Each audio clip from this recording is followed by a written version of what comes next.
DJ Arun Sonai गोरी समकल चुआई हमर mood गे चले धीरे आगो आगो नहीं उड़ गे। गोरी समकल चुआई हमर मूड गे चले धीरे आगो आगो नहीं उड़ गे।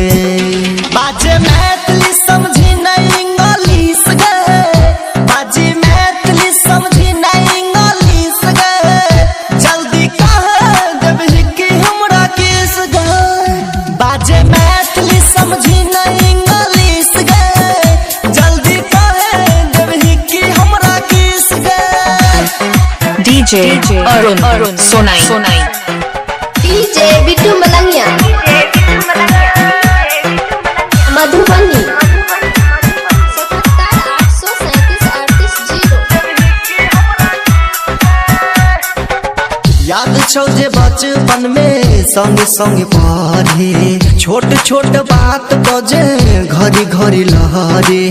छोट छोट बात बजे घड़ी घड़ी लहरे। याद छौ जे बचपन में संग संग पढ़े छोट छोट बात बजे घड़ी घड़ी लहरे। घड़ी घड़ी लहरे। बाबू भेज दल को पढ़ेला परदेश गे भूलले मैथिली बाजे चाहे इंग्लिश गे। जल्दी कह देबही कि हमरा किस गे बाजे मैथिली समझी नहीं इंग्लिश गे। जल्दी कह देबही कि हमरा किस गे। डीजे बिट्टू मलंगिया मधुबनी।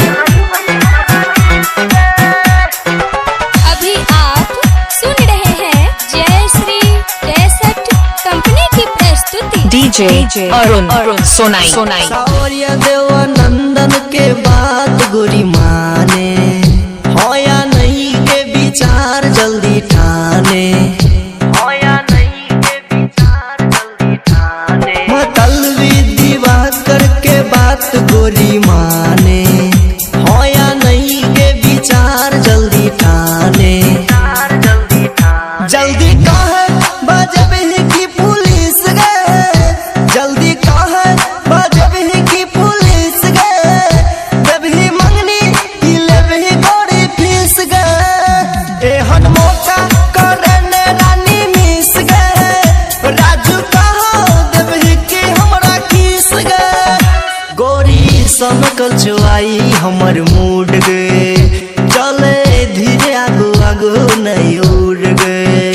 गोरी समकल चुआई हमर मूड गे चले धीरे आगो आगो नहीं उड़ गे। बाजे मैथिली समझी नहीं इंग्लिश गे बाजे मैथिली समझी नहीं इंग्लिश गे। जल्दी कह देबही कि हमरा किस गे बाजे मैथिली समझी नहीं इंग्लिश गे। जल्दी कह देबही कि हमरा किस गे। इलाका किसी का भी हो पर धमाका राइटर अरुण ऑफिशियल का ही होगा।